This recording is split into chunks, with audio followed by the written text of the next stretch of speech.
Assalamualaikum warahmatullahi wabarakatuh. Kami dari kelompok 6 yang beranggotakan saya sendiri Firdewanti, Jum'ati Nur, dan Miftahul Jannah.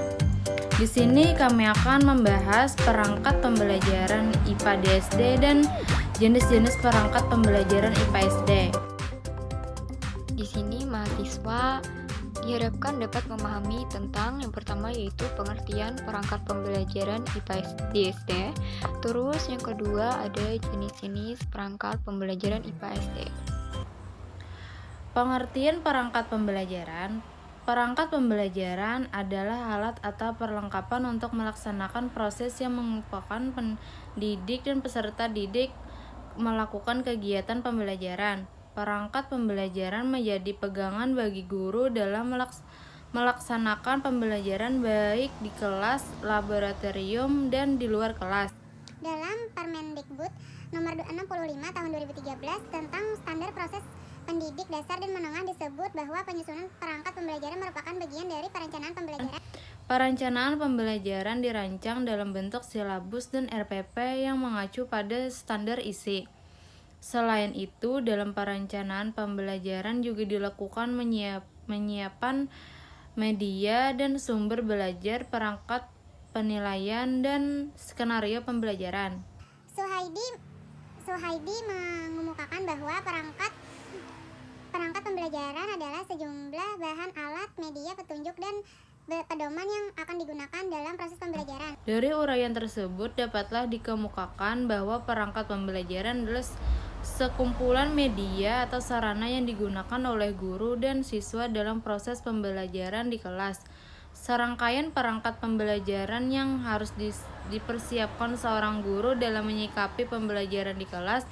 Berikut dalam tulisan ini kami membatasi perangkat pembelajaran yang hanya pada A. Perencanaan pelaksanaan pembelajaran RPP, buku siswa BS, buku pegangan guru BPG, lembar kegiatan siswa LKS, dan tes hasil belajar.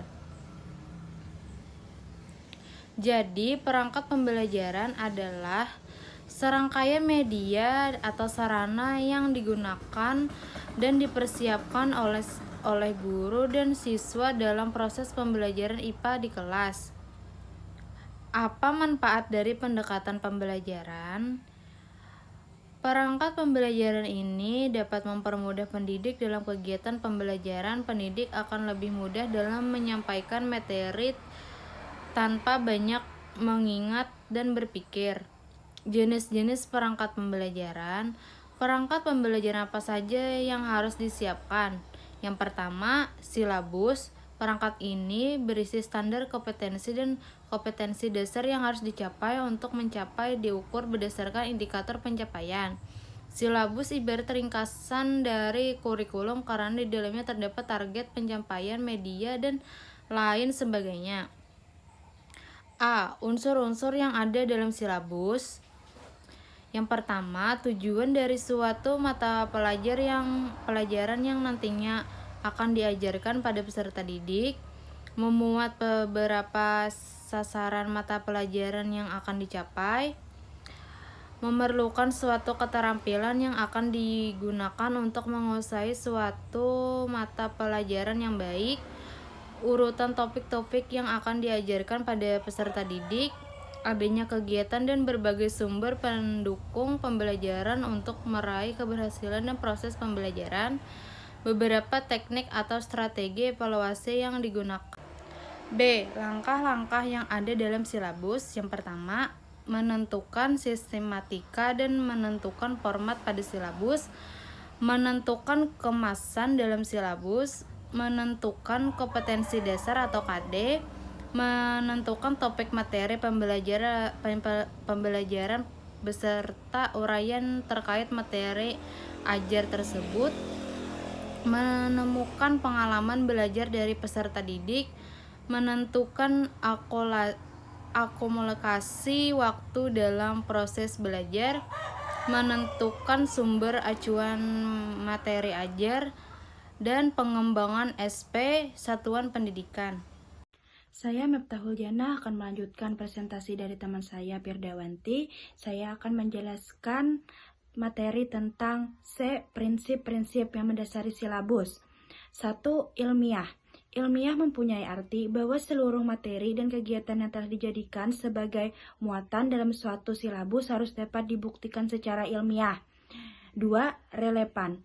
Relevan memiliki maksud yaitu tingkat kesukaran, cakupan, kedalaman, dan urutan dalam menyajikan suatu materi dengan menyelesaikan beberapa hal seperti perkembangan intelektual, perkembangan fisik, perkembangan sosial, perkembangan emosional, serta spiritual dari peserta didik.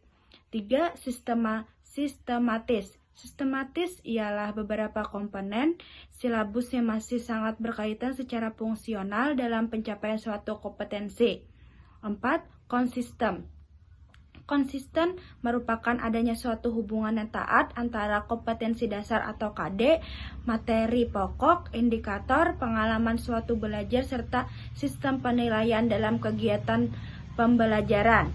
5. Memandai. Memandai berarti cakupan suatu indikator belajar, pengalaman belajar, materi pokok, dan sumber belajar cukup dalam menunjang untuk tercapainya suatu atau KD. 6. Aktual. Aktual berarti cakupan suatu indikator belajar, pengalaman belajar, materi pokok, dan suatu belajar dan sumber belajar dapat memperhatikan suatu perkembangan teknologi dan perkembangan suatu ilmu. 7. Fleksibel. Fleksibel merupakan suatu komponen yang terdapat dalam suatu silabus, akan dapat melakukan pengelompokan antara keragaman peserta didik, pendidik, dan dinamika yang biasanya terjadi di madrasah. 8. Menyeluruh. Menyeluruh dalam silabus dapat diartikan sebagai suatu komponen yang secara keseluruhan mencakup kognitif, afektif, dan psikomotor. D. Komponen-komponen yang terdapat dalam silabus. 1. Standar kompetensi atau SK. Standar kompetensi ini ialah sebuah kemampuan dasar yang diharuskan dalam diri peserta didik yang digunakan untuk kegiatan pembelajaran. Dalam silabus, standar kompetensi difungsikan sebagai pemadu pendidik dalam kegiatan penyabaran suatu kompetensi dasar dan menjadikan sebuah pengalaman belajar, sehingga diharapkan agar susunan pembelajaran tidak menyimpang dari kemampuan yang dimiliki oleh peserta didik yang ini mencapai suatu tujuan pembelajaran. 2. Komponen kompetensi dasar atau KD. Kompetensi dasar ialah suatu kemampuan yang harus dimiliki oleh lulusan dalam suatu mata pembelajaran agar dapat diperhatikan dan dilakukan oleh peserta didik. Pentingnya kompetensi dasar pada silabus sebab digunakan sebagai peningkatan pada para pendidik dengan melihat seberapa jauh tuntutan target kompetensi yang nantinya akan dicapai. Dalam kompetensi dasar ini memuat hasil belajar yang mencakup suatu pernyataan mengenai unjuk kerja dan berharap peserta didik dan akan melakukan kegiatan belajar dalam KD tertentu. 3. Indikator. Indikator adalah suatu ciri atau karakteristik tanda-tanda atau respon yang dilakukan oleh peserta didik. Dalam pembelajaran hal tersebut, peserta didik harus menunjukkan bahwa dirinya telah mempunyai kompetensi dasar tertentu. Apabila dalam suatu indikator yang terdapat pada kompetensi dasar ini telah dapat dicapai oleh peserta didik, maka target suatu kompetensi dasar ini sudah tidak dikatakan terpenuhi. 4. Materi pokok. Materi pokok adalah bagian dari keilmuan bahan kajian yang berisi tentang pengertian yang secara konseptual, isi, proses belajar, bidang ajar, dan juga sebuah keterampilan. 5.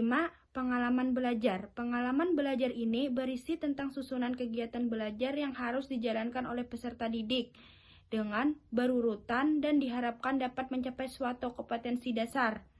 6. Alokasi waktu. Alokasi waktu yang dibutuhkan dalam menguasai kompetensi dasar ini perlu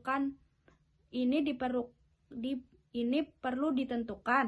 Dalam menentukan alokasi waktu ini bergantung dengan keluasan serta kedalaman suatu kompetensi dasar serta tingkat kepentingan dan kebutuhan. 7. Sumber bahan dan alat. Sumber belajar ini meliputi buku, brosur, lembar informasi lepas, peta, foto, surat kabar, dan lainnya. Bahan dalam belajar ialah bahan yang nantinya akan dibutuhkan dalam kegiatan praktikum atau kegiatan belajar yang lainnya. Alat belajar digunakan untuk membantu kemudahan dalam kegiatan belajar mengajar.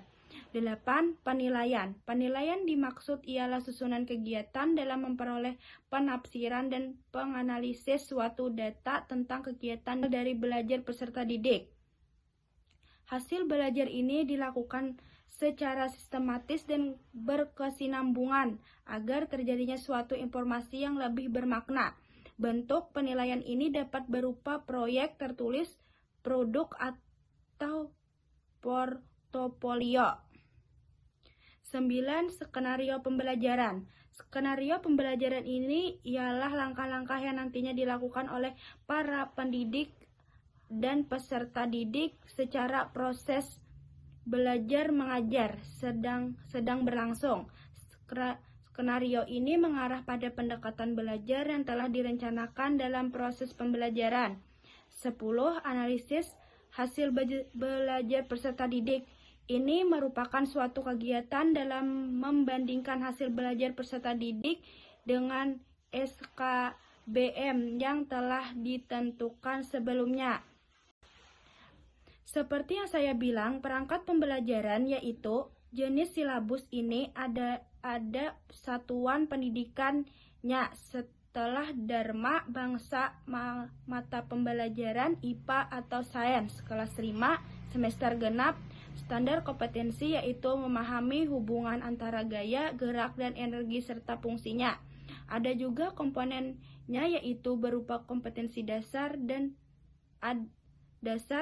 ada materi pokok, kegiatan pembelajaran indikator, penilaian alokasi waktu, sumber, alat atau bahan, serta ada nilai karakternya juga.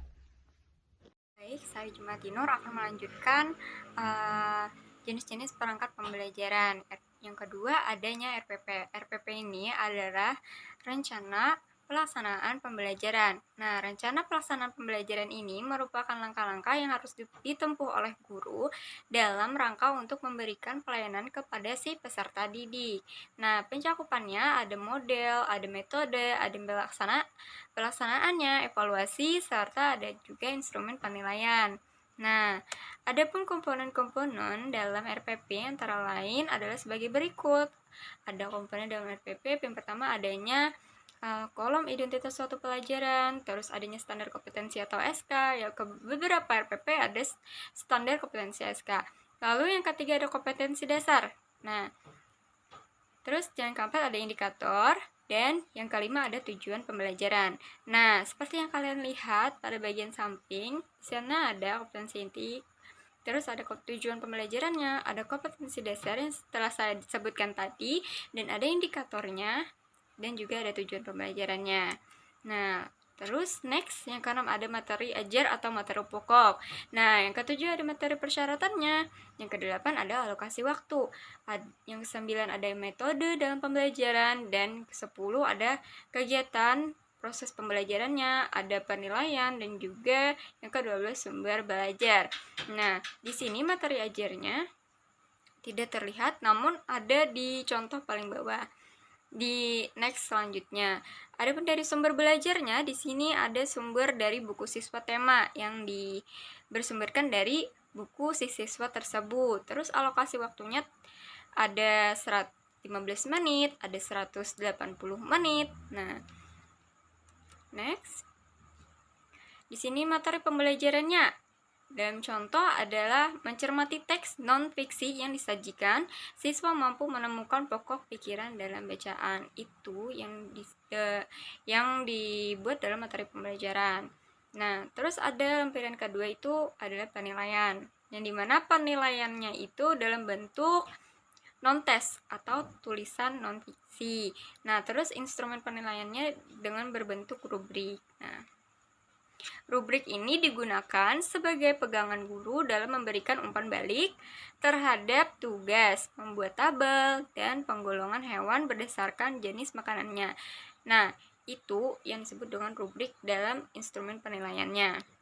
Terus selanjutnya, yang ketiga ada prota. Nah, prota ini apa? Prota ini adalah program tahunan yang dimana batasan materi itu harus diselesaikan dalam waktu yang tertera jelas dalam tabel program tahunan. Nah, prota ini berisi distribusi materi selama 1 tahun pelajaran. Nah, dalam 1 tahun pelajaran itu terdiri dari 2 semester. Nah, prota ini terbentuk dari program semester. Selanjutnya, ada pun langkah-langkah dalam pengembangan program tahunan ini, yaitu antara lain yang pertama. Yang pertama ada melihat alokasi waktu pada setiap mata pelajaran dalam seminggu. Nah, yang kedua ada menganalisis beberapa minggu efektif setiap semester terkait apa yang telah ditentukan dalam alokasi efektif. Terus jenis perangkat pembelajaran lainnya yang keempat ini ada PROMAS, yaitu program semester, yang merupakan gambaran distribusi materi selama 1 semester berdasarkan SKAS dan juga KD yang telah dirumuskan dalam standar isi. Nah, program tahunan tadi ada 2 semester ya, satu tahun. Adapun PROMAS itu cuma 1 semesternya saja. Nah, yang kelima ada buku absen. Buku absen ini berisi sejumlah nama peserta dalam kelas yang kita bina, lalu gunanya untuk mengontrol kehadiran si peserta didik. Nah, di sini ada cara pengembangan program semester.